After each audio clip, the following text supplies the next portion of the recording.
Hello everyone. So today we're gonna discuss about SGPGI memory based questions. So total इसमें 100 questions आए थे. Total 100 questions जो each questions carry 1 mark and the negative contains -1/3. So first let's discuss first question. Drug of choice in asystole. तो जब भी asystole condition आती है, patient unresponsive है, with no heart rate, no rhythm, we give adrenaline. Then the second is atropine nerve act on which atropine drug acts on which nerve? Atropine drugs acts on which nerve? It act on vagus nerve, which is the 10th cranial nerve. One ampule of atropine contain how many milligram of atropine? मतलब एक ampoule atropine का कितना dose contain करता है 0.6 mg. So 1 ampule of atropine contain 0.6 mg. While breathing the movement of diaphragm will be breathing के time में diaphragm का movement upward होता है और it is about 1 to 2 centimetre. Option में 0.25 सेंटीमीटर भी था but the best answer will be 1 to 2 centimetre. The longest river of world कौन सा होगा? इसमें ऑप्शन था ब्रह्मपुत्र, अमेजोन, नील. So answer is Nile. What will be the first priority in BLS? BLS में फर्स्ट प्रायोरिटी क्या होगी? सो इसमें ऑप्शन था airway, take patient to the safe area. हमें पेशेंट को सेफ एरिया लेके जाना है. CPR और सर्कुलेशन और चेक रिस्पॉन्स. सो जब भी BLS होता है, BLS means basic life support. So when ever BLS occur, we have to check the response of a patient, because अगर हमने response ही नहीं check किया, this will be the first priority, because whether the patient is responsive or not. So first you have to check the response. After that you can take the patient to the safer area. Then you can check the airway and circulation. ET tube size used in 8-year-old child. So ET tube size 8-year-old child में कितना use करेंगे? So basically option था 7.5 to 8 mm, 6 to 7 and 5 and 6 to 6.5. So this we use in adult. 7 to 7.5 और 7 size भी हम adult में use करते हैं. देन उससे बिलो हम करेंगे चिल्ड्रंस में. अब 8th ईयर है, 8 ईयर ओल्ड चाइल्ड है, तो इसमें हम बेसिकली चिल्ड्रंस में we use cuffed ET tube. सो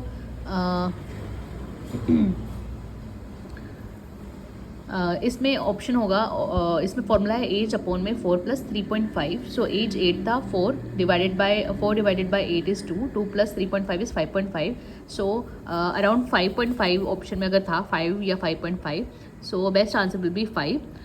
फिर उसके बाद हम चिल्ड्रंस में जो न्यूबॉर्न होता है उसमें हाँ more than 1 year we can use cuffed ET tube. Then months जो न्यूबॉर्न बेबी होते हैं, इन्फेंट्स होते हैं, उसमें हम अनकफ्ड यूज़ करते हैं. एज अपॉन में 4 + 4.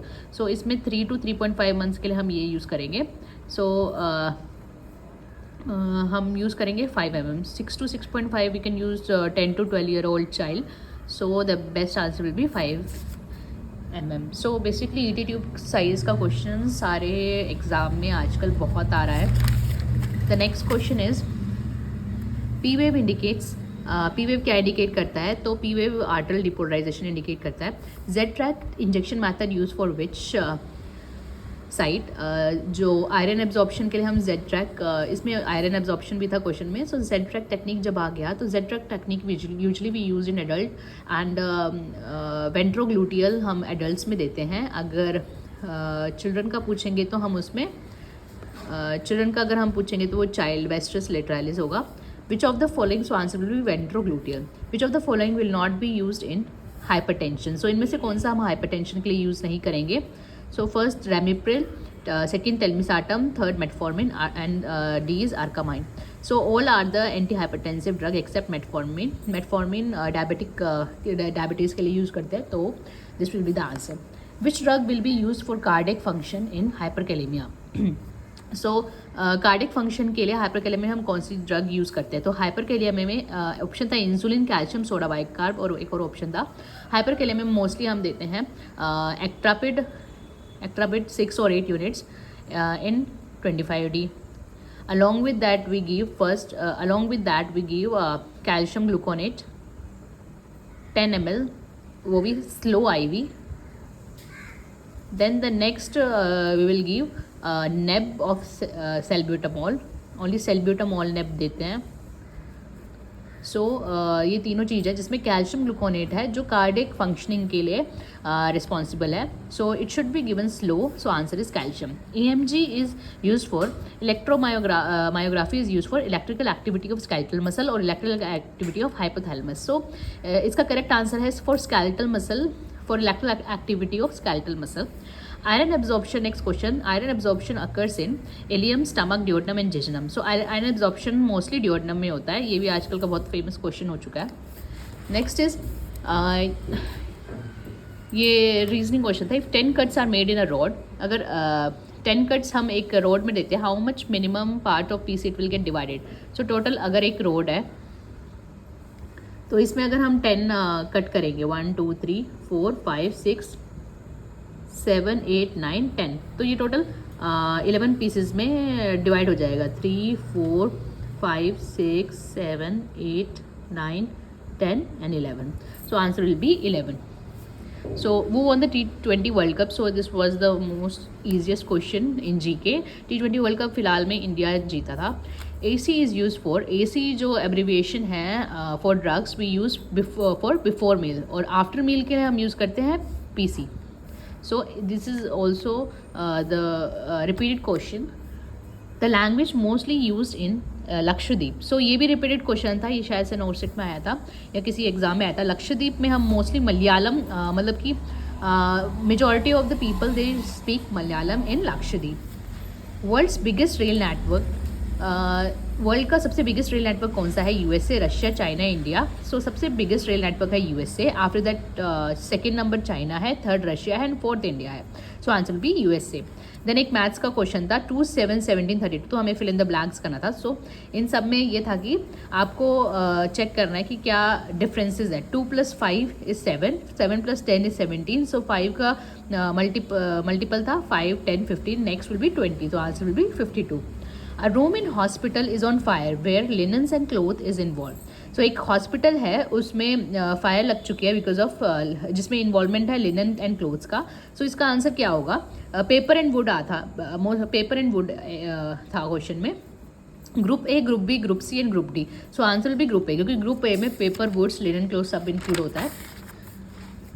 ग्रुप ए में पेपर वुड, ग्रुप बी में इन्फ्लामेबल लिक्विड्स, ग्रुप सी में flammable gases. Blood pH, next question था blood pH most easiest 7.35 to 7.45। Snellen's chart is use for distance vision. Option में distance vision था, और भी options थे, but answer will be the distance vision. Weight of newborn at 5th month। So weight of the newborn, ये भी बहुत repeatedly पूछा जाने वाला क्वेश्चन है। 5th month में न्यूबॉर्न का वेट कितना होता है? सो 5th month में न्यूबॉर्न का वेट डबल हो जाता है और 1 year में ट्रिपल हो जाता है। GCS scale is use for checking. GCS scale किस लिए यूज़ करते हैं? GCS का मोस्टली एक क्वेश्चन आना परमानेंट है किसी भी एग्ज़ाम में। सो इसमें पूछा था कि GCS हम क्यों यूज़ करते हैं? To check the consciousness of patient. Next, temperature can be check by. Temperature, इसमें क्वेश्चन था कि a nurse can check the temperature by dorsum of hand, dorsum of palm, ventrum of palm और ventrum of hand. So best is dorsum of hand. So dorsum, ये होता है dorsum, ये होता है ventral. So dorsum parts का वो भी हम palm यूज़ नहीं करते, हम यूज़ करते हैं dorsum of hand, this portion. Pain scale use in children. Pain scale हम किस में यूज़ करेंगे? सो ऑप्शन में ये था बस, फेसिस, NRS, VS, NVS, मतलब कि सब शॉर्ट एब्रीविएशन लिखे हुए थे। So faces is a Wong Baker scale, so answer will be the faces. Then NRS is numerical rating scale. Numerical rating scale हम यूज़ नहीं करते। विजुअल एनालॉग स्केल हम एडल्ट्स में यूज़ करते हैं। और NVS non verbal pain scale. So ये different type of pain rating scales है जिसमें से चिल्ड्रंस के लिए हम फेसिस यूज़ करते हैं, which is a Wong Baker faces scale. Leap year, इसमें से लीप ईयर कौन सा नहीं है पूछा था, तो लीप ईयर हम कैसे चेक करते हैं? लीप ईयर जो डिजिट 4 से डिवाइड हो जाए वो लीप ईयर में इंक्लूड हो जाती है। तो 2100 4 से डिवाइड नहीं हुआ था, तो answer will B 2100। Next question, A 75-year-old age come to hospital with breathing difficulty and history of 20 years smoking. What will be suspected surely? तो एक 75-year-old age हॉस्पिटल में आता है, उसको ब्रीथिंग डिफिकल्टी और वो 20 साल से स्मोक कर रहा है। सो क्या सस्पेक्ट किया जा सकता है। तो उसमें बहुत सारे ऑप्शन थे, क्रॉनिक ब्रोंकाइटिस, सार्कोइडोसिस। तो एक तो स्मोकिंग की कंप्लेन है तो उसका पूरा कंजेशन, लंग कंजेशन हो गया होगा, bronch, and then it will lead to chronic bronchitis, inflammation of bronchus. So answer will be chronic bronchitis. Which one is non essential amino acid? So ये भी मोस्ट रिपीटेडली आस्किंग क्वेश्चन है। ये पूछा है कि कौन सा नॉन असेंशियल अमीनो एसिड है। सो असेंशियल अमीनो एसिड वो होते हैं जो हम अपनी डाइट से लेते हैं, which we can take from the diet. So और नॉन असेंशियल एसिड, सो इसमें है आंसर है cysteine. This is a non essential amino acid. Leucine, methionine, valine all are essential amino acids. This is cysteine, non essential. Which one of the following non prescription contraceptive method? इसमें से जिसमें हमें एक prescription की ज़रूरत नहीं है और वो कंट्रासेप्टिव मेथड है। सो इसमें OCP है, IVD है, सर्वाइकल कैप एंड कॉन्डम है। सो कॉन्डम के लिए प्रिस्क्रिप्शन की ज़रूरत नहीं होती है। OCP हम मोस्टली मैरिड कपल को डॉक्टर प्रिस्क्राइब करते हैं। IUD, इंट्रायूट्राइन डिवाइस भी डॉक्टर के प्रिस्क्रिप्शन के बाद ही लेते हैं। सर्वाइकल कैप भी इसको लगाने का, और ये सब prescription by the prescription given by doctor only. और इसको how we have to use will also explain by the doctor only. Correct spelling is obediently. Obediently का करेक्ट स्पेलिंग ये था। Platelets are formed in red bone marrow, liver, spleen, yolk sacs. सो platelets, ये भी repeated question था। Platelets are formed in red bone marrow. Which of the following is the complication of peritoneal dialysis? ये भी repeatedly पूछा गया question है। Peritoneal dialysis का क्या कॉम्प्लिकेशन हो सकता है? Peritonitis. Folic acid is prescribe, ये भी बहुत हर एग्जाम में पूछा जाता है। फॉलिक एसिड हम कब प्रिस्क्राइब करते हैं? हमेशा हम जब भी प्रेगनेंसी का प्लान करने से पहले। So before conception the mother should take folic acid. Lucknow, Patna, Jaipur, Bhopal था, इसको फिल करना था। So Lucknow, these all are the capitals of a state. Lucknow UP का है, पटना बिहार का है, जयपुर राजस्थान का है, भोपाल मध्य प्रदेश का है। तो Pune is not a capital. Shimla is the capital of Himachal Pradesh. Mysore is the capital of Karnataka. But ये सब क्लोज डिस्टेंस में, Lucknow, Patna, Jaipur and Bhopal. So answer will be the Shimla. ये इन स्टेट की बाउंड्रीज को टच करता है। Emergency code for cardiac arrest. So emergency code for cardiac arrest is code blue. Amiodarone is diluted in. Amiodarone हमेशा हम 5D में डाइल्यूट करते हैं। सो अगर DM पेशेंट होता है, एक एक्सेप्शन है, DM पेशेंट में हम NS में डाइल्यूट करते हैं, only for diabetic patient. Otherwise we dissolve amiodarone in 5D। तो सबसे पहले हम 300 mg, पहला जो डोज होता है एमिड्यूरोन का 300 mg को 5D में डिजोल्व करते हैं। And it should be given slowly. Where should the nurse will assess pulse during cardiac arrest? So हमें अगर cardiac arrest हो रहा है, so the first priority is first check the carotid pulse. Carotid pulse check करते हैं। और बच्चों में हम brachial check कर लेंगे, चाइल्ड में। Which of the following is not non-invasive procedure? इनमें से कौन सा non-invasive procedure नहीं है? Non-invasive means it doesn't invasive means हम थ्रू नीडल कुछ बॉडी के अंदर डाल रहे हैं and cause pain. So non invasive means non painful procedure. Holter monitoring में हम कुछ इंसर्ट नहीं करते बॉडी में। इको में भी नहीं करते, ECG में भी नहीं करते। थैलियम स्ट्रेस टेस्ट में हम through a needle will give a dye inside the patient body. So thallium stress test will be invasive procedure. ये क्या है? Invasive procedure. इसमें हम डाई देते हैं, डाई इंसर्ट करते हैं बॉडी में, ठीक है। Synonym of fragile. Synonym of fragile, fragile का synonym means the same word is delicate. So next question, most reliable site to assess oxygen saturation if extremity is cold. So most reliable site क्या होगा कि अगर extremity cold होगी? हमें pulse oximeter था question में। Pulse oximeter आप कैसे चेक करोगे? थंब है, अगर आप थंब है, great toe, nose tip and ear lobe. Thumb and greater toe हम तो नॉर्मली हम एक्सट्रीमिटीज़ में हम चेक करते हैं। अगर लेकिन कोल्ड है एक्सट्रीमिटीज़ तो हमारा second option ear lobe and nose tip हो सकता है। तो first priority will give to ear lobe. All are correct about anterior fontanelle except। All are correct about anterior fontanelle except diamond shape. इनमें से कौन सा करेक्ट नहीं है, क्योंकि एक्सेप्ट क्वेश्चन में आ गया है। सो एंटीरियर fontanelle है वो डायमंड शेप का होता है, पोस्टीरियर ट्रायंगुलर शेप का होता है, और हम एंटीरियर फोर टनल को ब्रैकबा बोलते हैं, पोस्टीरियर फोर टनल को हम लैम्डा बोलते हैं। एंटीरियर फोर टनल बर्थ से ओपन होता है और ये क्लोज होता है 18 to 24 मंथ्स में। एंटीरियर तो नाम पहले लिख रखा है बट ये क्लोज सबसे लास्ट में होता है, सो ये जल्दी क्लोज नहीं होगा।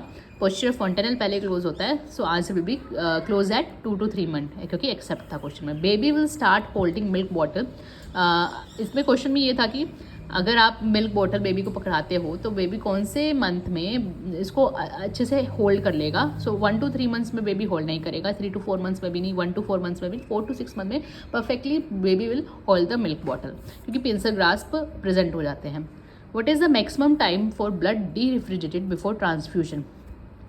क्या मैक्सिमम टाइम होगा कि मतलब कि हमने ब्लड को फ्रिज से निकाला है और ट्रांसफ्यूशन से पहले हम मतलब कि मिनिमम टाइम क्या होगा? मैक्सिमम 30 मिनट्स होता है, तो answer will B 30 minutes. Best mask for oxygen administration for good output, मतलब कि बेस्ट मास्क का ऑप्शन क्या होगा जिसमें आउटपुट अच्छा है, मतलब सैचुरेशन अच्छा है पेशेंट का, तो that will be venturi mask. और ऑप्शन थे nasal prong, plastic face mask without reservoir bag, नहीं face mask with reservoir bag, but venturi mask will be the best option. Which blood component should be transfuse immediately, कौन सा blood component transfuse immediately कर लेंगे? Packed RBC, cryoprecipitate, leukocyte extracted RBC, thrombocyte which is also a platelet.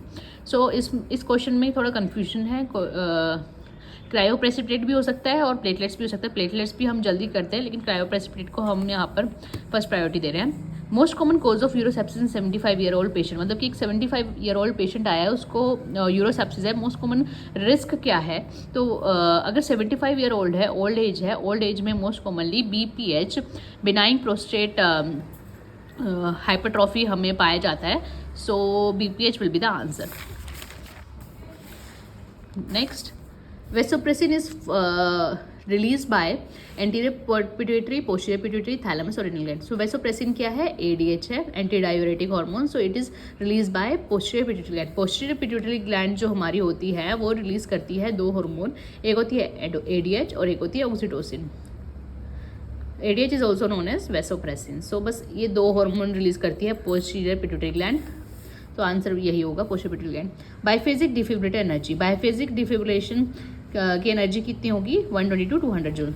हमारे पास defibrillation के लिए 2 type की machine होती है, डिफिब्रिलेटर मशीन होती है, एक होती है मोनोफेजिक और एक होती है बाइफेजिक। जो मोनोफेजिक होती है, बाइफेजिक जो डिफिब्रिलेटर होता है is better than monophasic, because monophasic में जो इलेक्ट्रिकल एक्टिविटी एक जगह से बस एक ही डायरेक्शन में जाती है, लेकिन बायोफिजिक में जब आप पैड्स लगाते हो तो एक पैड से दूसरे पैड का जो डायरेक्शन होता है इट विल, ये आराम से इलेक्ट्रिकल एक्टिविटी ये नियर बाय जो कार्डिक मेम्ब्रेन होते हैं उनको अच्छे से ये एक डायरेक्शन से जो डिस्टेंस एरिया होता है वहाँ तक अच्छे से क्या बोलते हैं उसको, स्टिमुलस लेके जाता है। सो बाइफेजिक विल बी बेटर। मोनोफेजिक में हम देते हैं 360 जूल ऑफ एनर्जी और बाइफेजिक में हम देते हैं 200 जूल ऑफ एनर्जी। सो इसमें रेंज 120 to 200 वेरी करता है, सो बेसिकली 200 होता है बाइफेजिक।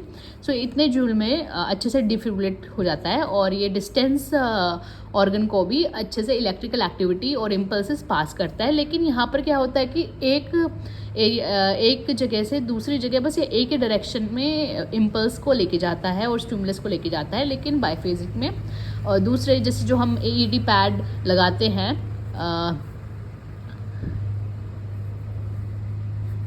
चेस्ट एरिया में, तो ये बाइफेजिक में क्या करता है कि एक एरिया से दूसरी एरिया और जो नियर बाय ऑर्गन्स होते हैं, डिस्टेंस ऑर्गन होते हैं, उन पर भी इम्पल्सेस लेके जाता है। तो ये biphasic defibrillator is the best defibrillator और मोस्टली हम यही यूज़ करते हैं। So answer will 120 to 200 which is not a cause of risk of CVS, cardiovascular system का कोई रिस्क नहीं है। एक पेशेंट है उसको किसका रिस्क नहीं होगा CVS का? हाई कोलेस्ट्रॉल लेता है, स्मोकिंग करता है, ओबेसिटी, तो ये सारे रिस्क फैक्टर है। Low sodium diet is not a risk factor. अगर हाई सोडियम डाइट आता है हाइपरटेंशन, क्योंकि हाई सोडियम डाइट से क्या हो सकता है? हाइपरटेंशन जो हमारे हार्ट को और क्या बोलते हैं ज़्यादा एक्टिविटी करने के लिए प्रेशराइज कर सकता है, तो आंसर भी लो सोडियम डाइट। ICD हैंडलिंग का एक क्वेश्चन आया था देन एच बी पेंसिल में बहुत सारे ऑप्शन थे। एच बी का मतलब पूछा था हार्ड ब्लैक, शायद से ये ऑप्शन में आंसर भी नहीं था, पता नहीं क्या है इसका option. Night is called sunshine, ऐसे बहुत सारे वर्ड्स लिखे हुए थे। There was a one paragraph जिसमें नाइट इज़ कॉल्ड सनशाइन बोला था और बोला था कि when do we sleep, so we sleep at night, so night is called sunshine, so answer is sunshine. Rome is written as more, so dare is written as red. Strongest natural fibre क्या होगा? Silk. Second number पे jute. अब the sum, next question maths का था। Sum of two number is 75। दो number का sum क्या है? x plus Y 75, then the difference is 25, x minus Y is 25। So हमने ऐड किया 2x is equal to 75 plus 25, ये दोनों कैंसिल हो गया। 2x is equal to 100, x is equal to 50। So production of two number हमें बताना है, तो x आ गया हमारा। अब y निकाल सकते हैं, x plus y is equal to 75, y is equal to 75 minus x, 75 minus 50 is equal to y is equal to 25। So we got x and y, now x into y is 1250, answer is 1250।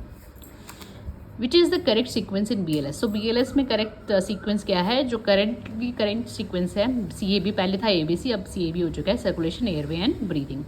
Line का lines होता है, तो fox का क्या होता है? विक्सिन। Option में foxes भी था, बहुत सारे ऑप्शन थे, but answer will be the vaccine. If staff is fully vaccinated for hepatitis vaccine, do he और she need to take booster dose? अगर एक स्टाफ फुली वैक्सीनेटेड है, अगर हमने अच्छे से 3 डोज लगा चुके हैं 0, 1 एंड 6, तो no need to take booster dose, और इसका बूस्टर डोज भी नहीं होता है। So answer will be never. ये भी एक रिपीटेड क्वेश्चन था, शायद से नोट सेट में आया था। So for further questions I put in another video. So till that time, like, share and subscribe to my channel.